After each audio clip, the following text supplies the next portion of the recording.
जा अहिड़ा पेर प्रीत जा शाल ॾियारी ॾींहं अखियुनि ऐं हीअं अॼु हुज़ूरी हज कया। अॼु जे हिन क़ौमी ताज सकाफ़ती मेला के हिन मच कचहरी में शामिल थींदड़ असांजे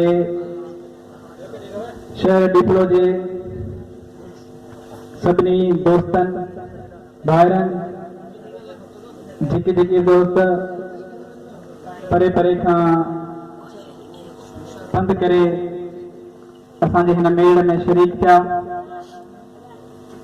ऐं जेके दोस्त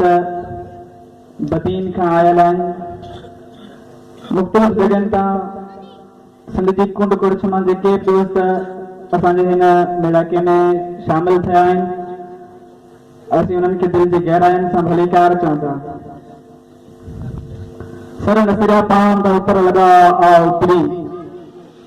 सर नसरिया पान का ऊपर लगा आ ऊपरी, यूं तो कारण कांड पैसे सुखाऊं कर जीअं त हिन मौसम में सॼी सिंध में सकाफ़ती रंग निखरी चुका आहिनि ऐं सॼी सिंध रोईरे जे गुलनि जीअं थी पई ऐं सिंध माण्हू टोपनि ऐं अदरकनि टिकनि सां सितारनि वांगुरु चमकी रहिया आहिनि। इन तसलसल में असां सिंधी अदबी संगत शाख डिपलो जे तरफ़ां ऐं असांजे दोस्त ऐं शेवक साहब जे सहकार सां केटीएन जे सहकार सां असां हिकिड़ो सकाफ़ती कल्चर जे हवाले सां मच कचहरी कोठाई। मच कचहरी असांजे सिंध जो वरसो आहे, सकाफ़त आहे।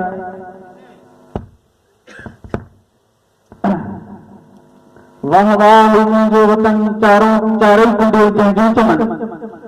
वाह वाह मुंहिंजो वतन चारई कुंडूं जंहिंजूं चमन, सौ मदद तोखूं बचन बाहण वसियूं जंहिंजूं वसन, माण्हू जंजा मोहबती सूरे सगारा सोबती सभु मर्द मायूं मेहनती ऐं कौलतुनि जा क़ीमती,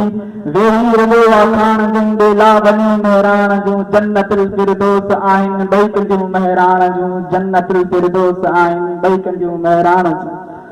सुरमा विझी गोरी खणी पाणी भरण लाइ कदमूं गॾिजो हलनि पंज सत ॼणियूं हेॾनि कंडनि सां कामायूं, किन खे नथियूं किन रींदड़ा सिर ते समूरनि सेनड़ा गुजरनि भरिया पाणीअ घड़ा, किन कच्छ ते किन ॿेलड़ा लाड मां लुॾंदियूं अचनि ॾिस लाडलियूं महराण जूं, जन्नतुल फिरदौस आहिनि ॿई कंदियूं महराण जूं। हिकिड़ो भेरो असां ॿीहर बि जेके दोस्त असां महफ़िल में शरीक आहिनि,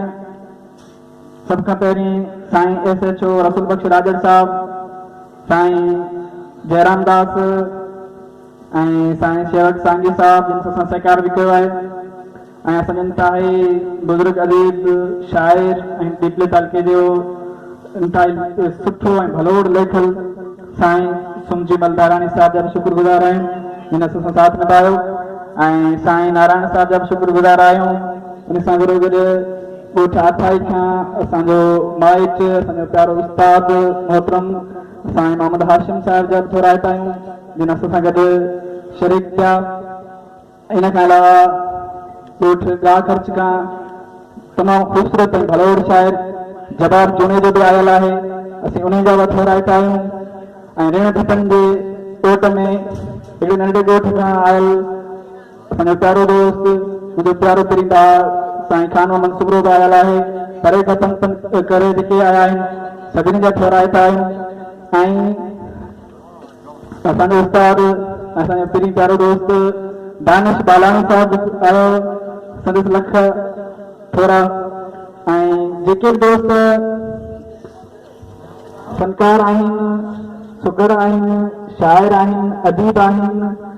जेके बि ॾाठ बणिया आहिनि असीं सभिनी जा इंतिहाई छोराइत आहियूं ऐं जेके बि दोस्त हिन महफ़िल में शरीक आहिनि वापारी कारोबार जा संभालंदड़ चाहे ॿार बच्चा पोड़ा पका उस्ताद अदीब शाइर सभिनी जे इंतिहाई शुक्रगुज़ार आहियूं जिन असां सां गॾु साथ ॾिनो संदन वॾा वार असां आख़िर में इहो ई जुमिलो त वधीक छा चवां बसि मुंहिंजो अखियूं पंहिंजे पेरनि जे हेठां महसूसु करे।